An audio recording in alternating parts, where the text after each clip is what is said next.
আসসালামু আলাইকুম প্রিয় দর্শক, অন্য মঞ্চের আলাপচারিতায় আপনাদের সকলকে আমন্ত্রণ জানাচ্ছি। সুপ্রিয় সুধী, যে যেখানে আছেন, প্রীতি ও শুভেচ্ছা রইল। আজকে যে বিষয়টি নিয়ে কথা বলতে চাই সেটি হচ্ছে বাংলাদেশ এবং ভারত সম্পর্ক প্লাস ডক্টর ইউনূসের পাকিস্তানি যেসব এজেন্ট আছে তাদের কর্মকাণ্ড, এটা কি ইম্প্যাক্ট তৈরি করছে এবং এর ফলে বাংলাদেশ নামক এই ছোট রাষ্ট্রটিতে কি হতে পারে সামনের দিনগুলোতে এবং বাংলাদেশের ভবিষ্যৎ কোন সূত্রে গাথা, সে বিষয়টি নিয়ে একটু আলোকপাত করতে চাই। আপনারা যদি দেখেন যে সাম্প্রতিক সময়ে ডক্টর ইউনূস বাংলাদেশে বিডিআর হত্যাকাণ্ড নিয়ে একটি প্রতিবেদন প্রকাশ করেছেন। আপনারা জানেন আর্মি ক্লিয়ারলি বলেছে there is no if no but, অর্থাৎ ইফ বাট ছাড়াই বিডিআর হত্যাকাণ্ডের যে বিচার হয়েছে সেটি সুষ্ঠু বিচার এবং সেটা নিয়ে নতুন কোনো ফ্যান্ডোরার বক্স ওপেন করা যাবে না। তো এই কথাটি তিনি বলার পর আমরা ধারণা করেছিলাম বাংলাদেশে বিডিআর হত্যাকাণ্ড নিয়ে নতুন কোনো গল্প উপন্যাস আসবে না, কিন্তু আসলো। এই আসার ফলে কি হলো, আমরা যেটা বুঝতে পারলাম যে বাংলাদেশ সেনাবাহিনী আসলে এখন বাংলাদেশ সেনাবাহিনী চালাচ্ছে না, সেনাবাহিনীর প্রধান চালাচ্ছে না। বাংলাদেশ সেনাবাহিনীর প্রধান হচ্ছে এখন আসিফ মুনির। পাকিস্তানের সেনাবাহিনী, যিনি সাম্প্রতিক ফিল্ড মার্শাল উপাধি পেয়েছেন, তিনি কিন্তু বাংলাদেশের সেনাবাহিনীটা চালাচ্ছেন এবং এই বাংলাদেশ সেনাবাহিনীকে চালিয়ে ডক্টর ইউনূসের যেসব পাকিস্তানি এজেন্টরা সেনাবাহিনী, বিমান বাহিনী, নৌবাহিনী এবং বাংলাদেশের বিডিআর বা বিজিবিতে ছিল, সেই সব পাকিস্তানি এজেন্টদেরকে দিয়ে বাংলাদেশে একটি ন্যারেটিভ তৈরি করার চেষ্টা হচ্ছে। এই পাকিস্তানি এজেন্টরা বাংলাদেশে একটি ন্যারেটিভ দাঁড় করানোর চেষ্টা করছে যে বাংলাদেশে 2008 সালে যেই বিডিআর মিউটিনিটা হয়েছিল সেই মিউটিনির সাথে ভারত জড়িত এবং সরাসরি ভারত রাষ্ট্রের নাম ধরেই কিন্তু এই কথাটি বলা হয়েছে। তার মানেটা কি দাঁড়াচ্ছে যে বাংলাদেশের বিডিআর বিদ্রোহ এবং এই ভারতের সংশ্লিষ্টতা এক সূত্রে গাঁথা, এইরকম একটা প্রতিবেদন এসছে। অথচ আমরা সবাই জানি বাংলাদেশ আওয়ামী লীগ ক্ষমতায় এসছে 8 জানুয়ারি, আর 25 ফেব্রুয়ারি সম্ভবত এই ঘটনাটি ঘটে। 2 মাসেরও কম সময়ে ভেতরে এই ঘটনাটি যখন ঘটে তখন শেখ হাসিনা আর্মি ক্যান্টনমেন্টে গিয়েছিলেন। ক্যান্টনমেন্টে কি ধরনের অবস্থার সম্মুখীন হয়েছিলেন তিনি, আমরা সেটা দেখেছি। পরবর্তীতে আস্তে আস্তে আস্তে আস্তে দেশটাকে আবার পুনর্গঠন করা হয়। এখন এই যে বাংলাদেশ সেনাবাহিনী যেখানে বলছে যে এখানে কোনো ভারতের সম্পৃক্ততা নেই, এটা বিডিআর এর একটা বিদ্রোহ, এই বিদ্রোহে 57 জন সেনা কর্মকর্তা নিহত হয়েছেন, এটা শোকাবহ, দুঃখের। এবং শেখ হাসিনা এইসব বিডিআর বিদ্রোহে নিহত হওয়া পরিবারের সদস্যকে নানাভাবে তাদের পাশে দাঁড়িয়েছেন, কারো কারো পরিবারের সদস্যদেরকে পার্লামেন্টের মেম্বার পর্যন্ত করেছেন। তার মানে তার সদিচ্ছা, রাষ্ট্রনায়কোচিত কাজ কারবার সবকিছু দিয়ে তিনি দেখিয়েছেন যে এইটি আসলে একটি ঘটনা, যে ঘটনাটাকে প্রপারলি অ্যাড্রেস করা উচিত। এবং এই সেনাবাহিনী হত্যার জন্য এই বিডিআর এর যেই সব জওয়ানরা এখানে উপস্থিত ছিল এবং যারা এই হত্যাকাণ্ডে অংশগ্রহণ করেছে তাদের অনেকের মৃত্যুদণ্ডের রায় হয়েছে। এখন এই হত্যাকাণ্ডের রায়টি এখন উল্টে যাবে, কারণ যেই তদন্তটি এসছে, এই তদন্তে যেহেতু ভারতের কথা এসছে, তাহলে এই সেনাবাহিনীর হত্যাকারীদেরকে আর শাস্তি দেওয়া যাবে না, এখন তাদেরকে খালাস দিতে হবে। তাহলে আসুন, বাংলাদেশটা আসলে ইনভাইট করে একটা যুদ্ধের আয়োজন করছে। বাংলাদেশ যুদ্ধকে আয়োজন করছে কি কারণে আপনারা দেখেন, পাকিস্তান চাচ্ছে যে বাংলাদেশের শক্তিকে, বাংলাদেশের ভূমিকে ব্যবহার করে ভারতের ভিতরে নানান জায়গায় একটা বিচ্ছিন্নতা তৈরি করা। এর ফলে ভারত একটা প্রেসারে পড়ে পাকিস্তানের সাথে যদি কোনো সমঝোতা করে, কিন্তু বাংলাদেশের প্রতিবেশী ভারতের যে 7টি অঙ্গরাজ্য রয়েছে, এই অঙ্গরাজ্যগুলোতে সেই রকমের কোনো বিদ্রোহ নাই বললেই চলে। এক, দ্বিতীয়ত ভারত সরকারের কন্ট্রোল সেন্ট্রালি এবং লোকালি এমন পর্যায়ে আছে, সেখানে কোনো রকমের বিদ্রোহ সংগঠন করা, ভারত রাষ্ট্রের বিরুদ্ধে কোনো যুদ্ধ ঘোষণা করা বা কোনো আঞ্চলিক স্বাধীনতা ঘোষণা করার কোনো শক্তি ভারতে এই মুহূর্তে নাই। সুতরাং এই জুজুর ভয় দেখিয়ে বাংলাদেশটাকে ব্যবহার করে পাকিস্তান যে স্বার্থটা হাসিল করতে চাচ্ছে, পাকিস্তানের মূল কথাটা হচ্ছে 1971 সালে যদি পাকিস্তান বাংলাদেশকে সহযোগিতা না করত, তাহলে লাঠি দিয়ে পিটে, অস্ত্র নিক্ষেপ করে, অস্ত্র দিয়ে গুলি করে, নারীদেরকে দর্শন করে, ভোগ করে আমাদের এই দেশটাকে তারা কিন্তু পাকিস্তানের অংশ রেখে দিতে পারত। কিন্তু ভারত যখনই আমাদেরকে বর্ডার খুলে দিল, ভারত যখনই আমাদেরকে সহযোগিতা করলো, আর্মিদেরকে ট্রেনিং দিল, খাবার দিল, 1 কোটি মানুষকে আশ্রয় দিল, তখন এই বাংলাদেশের মানুষের পক্ষে সংগঠিত হয়ে পাকিস্তানের বিরুদ্ধে যুদ্ধ করে দেশটা স্বাধীন করা সম্ভব হয়েছে। এখন ধরেন বাংলাদেশে যদি কোনোভাবে পাকিস্তানকে সহযোগিতা করতে যায়, বর্ডারের কোনো একটা অংশে পাকিস্তানি বাহিনীতে যদি ইন্ডিয়ার সাথে একটা ঝামেলা তৈরি করে, তাহলে বাংলাদেশের যে 4000 বর্গ কিলোমিটার সীমান্ত রয়েছে, এই সীমান্তের যে কোনো দিক দিয়ে কিন্তু ভারতীয় বাহিনী ঢুকে বাংলাদেশের যে কোনো অঞ্চল 1 দিনের ভিতরে দখল করে নিয়ে যেতে পারে। তাহলে বাংলাদেশটাকে কোথায় ঠেলে দিচ্ছেন আপনি? দেখেন, এই পাকিস্তান ইউনূসের সাথে ষড়যন্ত্র করে, ডক্টর ইউনূসের যে একটা এজেন্ডা, এটা মেটিকুলাস যে ডিজাইন, এই ডিজাইনের অংশ হিসেবে তিনি কিন্তু চায়নায় গিয়ে বলেছিল যে ভারতের 7টি অঙ্গরাজ্য ল্যান্ডলক। এখন বাংলাদেশের ঢাকাকে যদি আমরা ল্যান্ডলক বলি, তা আপনারা কি বলবেন? না, বাংলাদেশের ঢাকা তো ল্যান্ডলক না, কারণ ঢাকার তো একটি বন্দর রয়েছে, সেটি হচ্ছে চট্টগ্রাম বন্দর, কারণ ঢাকা হচ্ছে রাজধানী, এটা একটা রাষ্ট্রের অংশ। এখন পাকিস্তানেরও কোনো কোনো অংশকে যদি আপনি ল্যান্ডলক বলেন, তাহলে কি হবে? এটা হবে ধৃষ্টতা এবং কূটনীতিক শিষ্টাচার বহির্ভূত আচরণ। এখন বাংলাদেশের ভবিষ্যতে কি হবে সেই জিনিসটা যদি আপনি একটু খেয়াল করেন, ভারতের সাম্প্রতিক সময়ে ভ্রমণ করতে এখনো ভারতেই আছেন রাশিয়ার প্রেসিডেন্ট ভ্লাদিমির পুতিন। তিনি তার প্রতিবেশী রাষ্ট্রটিকে দখল করে নিয়েছেন, ইউক্রেনকে তিনি 15 সালে ইউক্রেনের একটা অংশ তারা নিয়ে নিয়েছিল, ক্রিমিয়া।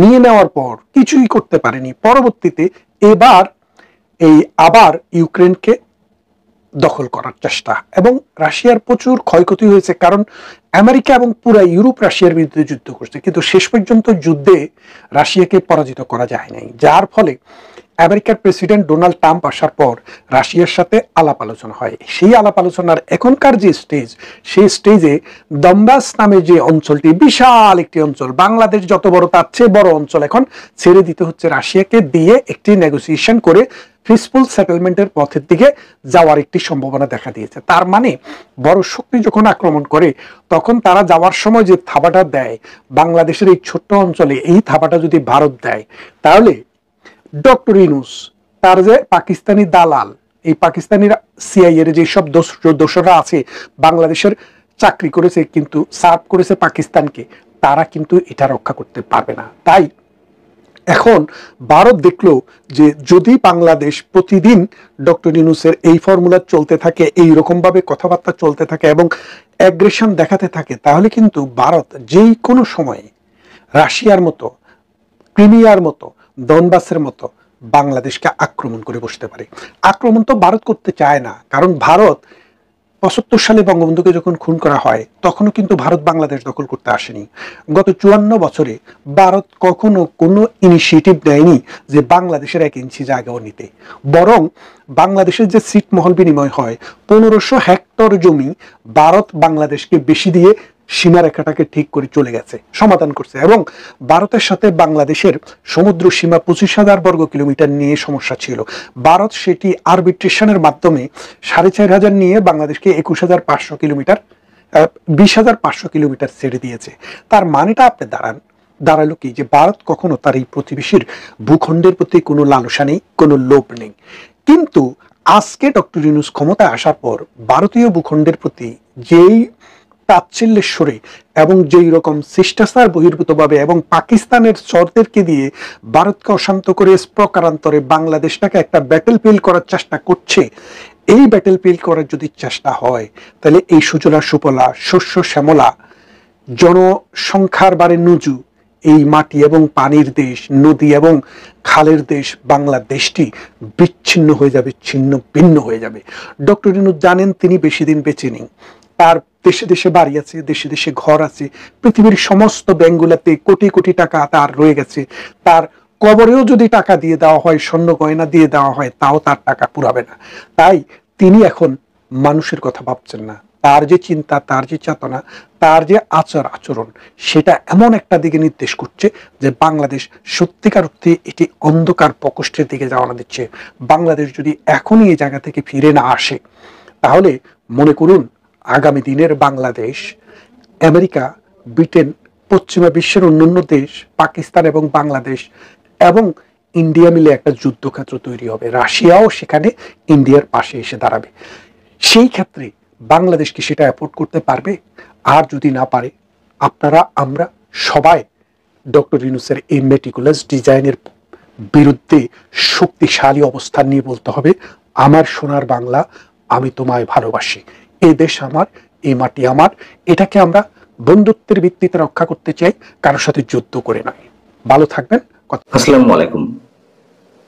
রাশিয়ার প্রেসিডেন্ট ভ্লাদিমির পুতিন ভারত সফরে রয়েছেন, কিন্তু তার এই সফরকে কেন্দ্র করে বাংলাদেশের সাবেক প্রধানমন্ত্রী শেখ হাসিনার প্রসঙ্গটি দেশটির অর্থাৎ ভারতের প্রভাবশালী বেশ কিছু গণমাধ্যমে উঠে এসেছে। আসলে বিষয়টি কি?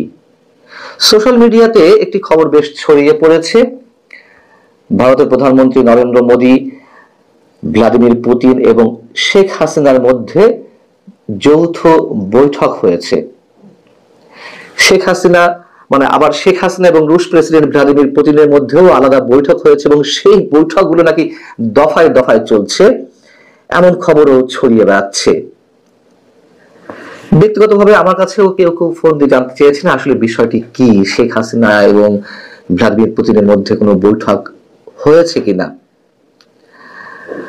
আমি যতদূর জানি এই ধরনের কোনো বৈঠক হয়নি, বা আমার কাছে এই ধরনের কোনো তথ্য নেই। আমি যেটা খোঁজ খবর করে জানতে পেরেছি, বরং সোশ্যাল মিডিয়াতে যে ভিডিওটি ভাইরাল হয়েছে ভ্লাদিমির পুতিন এবং শেখ হাসিনার মধ্যকার যে বৈঠক, তা হচ্ছে 2013 সালে প্রধানমন্ত্রী থাকা অবস্থায় শেখ হাসিনা যখন রাশিয়া সফরে গিয়েছিলেন, সেই সময় পুতিনের সঙ্গে যে বৈঠকটি অনুষ্ঠিত হয়েছিল, সেই ভিডিওটি নতুন করে ভাইরাল হয়েছে এবং কেউ কেউ বা কোনো কোনো পক্ষ থেকে এটি ছড়ানোর চেষ্টা করছেন যে ভারতে শেখ হাসিনা এবং ভ্লাদিমির পুতিনের মধ্যে বৈঠক হয়েছে। তাহলে প্রশ্ন হচ্ছে, ভারতের গণমাধ্যমে পুতিনের সফরকে কেন্দ্র করে কেন শেখ হাসিনা প্রসঙ্গটি আসছে, সেটি আবার অন্য বিষয়। এবং এই বিষয়টি উঠে এসেছে ভারতের বিরোধী দল কংগ্রেসের একটি বিতর্ককে কেন্দ্র করে। রাশিয়ার প্রেসিডেন্ট পুতিন যখন ভারত সফর করছেন, তখন বিরোধী দলীয় কোনো নেতার সঙ্গে পুতিনের সাক্ষাৎ করার বিষয়টি হতে দিচ্ছে না মোদী সরকার। সেই জায়গা থেকে কংগ্রেস নেতা রাহুল গান্ধীর অভিযোগ যে প্রধানমন্ত্রী নরেন্দ্র মোদী ও তার সরকার এতটাই নিরাপত্তাহীনতায় ভুগছে যে বিদেশি নেতাদের সঙ্গে বিরোধীদের সাক্ষাৎ পর্যন্ত করতে দিচ্ছে না। তো রাহুল বলছেন যে বিরোধী দলের নেতাদের সঙ্গে অন্য কোনো রাষ্ট্রের রাষ্ট্রপ্রধান বা সরকার প্রধান ভারতে এলে তাদের সঙ্গে বৈঠক বা সাক্ষাতের বিষয়টি এটি ভারতের প্রচলিত একটা গণতান্ত্রিক ধারা বা রীতি। কারণ ভারতের প্রতিনিধিত্ব শুধু সরকারই করে না, বিরোধী দলগুলো ভারতের প্রতিনিধিত্ব করে। সেই জায়গা থেকে তাদের পক্ষ থেকে দাবি করা হচ্ছে যে 2024-এর নির্বাচনের পর কংগ্রেস আবারও বিরোধী দলে বসলেও এর পরবর্তীতে যেসব সরকার প্রধান বা রাষ্ট্রপ্রধান ভারত সফরে গেছেন, তাদের সবার সঙ্গে কংগ্রেসের বৈঠক হয়েছে, কংগ্রেস নেতাদের। তার মধ্যে 2024 সালের 9 জুন সাবেক প্রধানমন্ত্রী শেখ হাসিনা যখন ভারত সফরে গিয়েছিলেন, তখন সোনিয়া গান্ধীর সঙ্গে বৈঠক হয়েছে, রাহুল গান্ধীর সঙ্গে বৈঠক হয়েছে। এবং তারই ধারাবাহিকতায় মালয়েশিয়ার প্রধানমন্ত্রী আনোয়ার ইব্রাহিম কিংবা নিউজিল্যান্ডের প্রধানমন্ত্রী ক্রিস্টোফার লাকসন অথবা মরিশাসের প্রধানমন্ত্রী নবীন চন্দ্র রামগুলাম, তারাও যখন ভারতে গেছেন তখন কংগ্রেসের নেতাদের সঙ্গে বৈঠক হয়েছে। এই প্রসঙ্গে শেখ হাসিনার প্রসঙ্গটি এসেছে এবং শেখ হাসিনার সঙ্গে সোনিয়া গান্ধীর বৈঠক বা অন্যান্য নেতাদের সঙ্গে বৈঠক, এই ছবিগুলো প্রকাশিত হচ্ছে।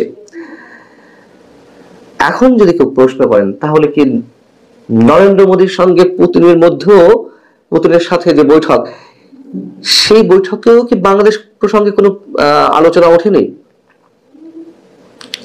আমার যতটুকু ধারণা বাংলাদেশ প্রসঙ্গ এসেছে। তার কারণ এই অঞ্চলে ইন্দো প্যাসিফিক স্ট্র্যাটেজি বাস্তবায়নের জন্য যুক্তরাষ্ট্র কখনো কখনো ভারতকে লোকাল এজেন্ট মনে করছে, কখনো কখনো ভারতকে বাদ দিয়ে তারা তাদের স্ট্র্যাটেজি বাস্তবায়নের চেষ্টা করছে, কিন্তু শেষমেশ তারা দেখছে যে ভারতকে বাদ দিয়ে সম্ভব নয়। এবং বাংলাদেশের মধ্য দিয়ে মিয়ানমারে করিডোর দেওয়ার যে বিষয়টি আলোচনায় উঠেছিল, সেটি কেন্দ্র করে আরো নানান ইস্যুতে যখন ভারতের সঙ্গে শুল্ক ইস্যুতে যুক্তরাষ্ট্রের সঙ্গে একটা শিথিল সম্পর্ক চলছিল, তখন আমরা দেখলাম যে ভারত, চীন এবং রাশিয়া আলাদা একটি জোট গঠন করছে যুক্তরাষ্ট্রের প্রভাব মোকাবেলার জন্য, যদিও সেটি আর পরবর্তীতে আর এগোয়নি। তো এই অঞ্চলে আঞ্চলিক নিরাপত্তা কিংবা ব্যবসা বাণিজ্য সংক্রান্ত নানান ইস্যুতে ভারত তো সবসময় ব্যালেন্স করে চলছে। যুক্তরাষ্ট্রের সঙ্গেও তাদের সম্পর্ক রাখতে চাইছে, আবার ভারতের রাশিয়ার সঙ্গে তাদের সম্পর্ক তো রয়েছেই। এদিকে আমাদের মুক্তিযুদ্ধে অকৃত্রিম বন্ধুত্বে যে পরিচয় দিয়েছে, সাহায্য করেছে ভারত এবং রাশিয়া, সেই মুক্তিযুদ্ধের নেতৃত্ব দানকারী দল হিসেবে আওয়ামী লীগের সঙ্গে তাদের ভালো সম্পর্ক রয়েছে। আওয়ামী লীগ এখন ইতিহাসের সবচেয়ে মহা সংকটে রয়েছে, শেখ হাসিনা ভারতে আশ্রয় নিয়ে আছেন। এই জায়গাগুলোতে নিশ্চয়ই ভ্লাদিমির পুতিনের সঙ্গে নরেন্দ্র মোদীর আলোচনা হয়েছে, এটি আমি মনে করি। এদিকে ভারতের সঙ্গে ডক্টর ইউনূস সরকার নতুন করে সম্পর্ক ঝালাই করতে চায়, উষ্ণতা দিকে নিতে চায়, এমন কথা বলেছেন ভারতে নিযুক্ত বাংলাদেশের high commissioner M Riaz Hamidullah. তিনি গত বুধবার বা বৃহস্পতিবার ভারতে একটি অনুষ্ঠানে তিনি বলছেন যে বাংলাদেশ ভারতের সম্পর্কে নতুন পটভূমি খোঁজার চেষ্টা করছে ঢাকায়। এটা কিভাবে সম্ভব, যখন শুরু থেকে ডক্টর ইউনূস সরকারের সময় নানান জায়গা থেকে ভারতের বিরুদ্ধে বিষোদ্গার একের পর এক করা হচ্ছে, আক্রমণাত্মক বক্তব্য দেওয়া হচ্ছে, ডক্টর ইউনূসের বিরুদ্ধেও ভারত আনুষ্ঠানিকভাবে অভিযোগ করেছে। এবং যখন কিনা নতুন করে সাবেক সেনা কর্মকর্তাদের কেউ কেউ এই যে গত বৃহস্পতিবারই এমন কথা বললেন যে ভারতের সেভেন সিস্টার্স স্বাধীন করতে হবে বা স্বাধীন করানোর জন্য বাংলাদেশ ভূমিকা রাখবে, এ ধরনের উস্কানিমূলক বক্তব্য যখন দেয়া হচ্ছে, ভারত আক্রমণের হুঁশিয়ারি দেওয়া হচ্ছে, তখন এই উষ্ণতার সম্পর্ক ভারত এবং বাংলাদেশের মধ্যে কিভাবে গড়ে তোলা সম্ভব? মানে ডক্টর ইউনূস সরকার যতদিন আছে, এই বিষয়গুলো কেন্দ্র করে ভারতের গণমাধ্যমগুলো বলছে বিগত 5 দশকের মধ্যে বর্তমানে সেই দেশে ভারত বিরোধী মনোভাব হয়তো সবচেয়ে বেশি, ক্ষমতায় না থাকলেও বাংলাদেশের রিমোট কন্ট্রোল কার্যত জামাতের হাতে। এই জামাতই এককালে পাকিস্তান থেকে বাংলাদেশের স্বাধীনতা মেনে নিতে পারেনি। আর এই জটিল পরিস্থিতির মধ্যেই ভারতে নিযুক্ত বাংলাদেশ হাই কমিশনার যে বক্তব্য দিয়েছেন, সেটি আলোচনার দাবি রাখে। আলোচনাটা কোন পর্যায়ে যেতে পারে? আমরা তো এও শুনছি যে ভারত হয়তো শেষমেশ চাইবে ডক্টর ইউনূস সরকারই রান করুক। ফেব্রুয়ারিতে নির্বাচন হচ্ছে না, এটা আবার আমি পুনর্ব্যক্ত করছি। যাই হোক, তাহলে সেই সরকারের অধীনে নির্বাচনটি কেমন হবে? তারা চাইছে ইনক্লুসিভ নির্বাচন। ভারত সম্পর্ক হয়তো ঠিক করবে, উষ্ণতার দিকে নিবে ডক্টর ইউনূস সরকারের সঙ্গে, কিন্তু ভারত যে ডিজাইনে চাচ্ছে, বাংলাদেশের গণতন্ত্রের স্বার্থ হোক বা তাদের স্বার্থে হোক, যেভাবে হোক একটা ইনক্লুসিভ নির্বাচন করতে আওয়ামী লীগকে রেখেই, যদি সেদিকে কখনো মোড় নেয় সম্পর্কে, তাতেও অবাক হওয়ার কিছু থাকবে না। ভালো থাকুন সবাই।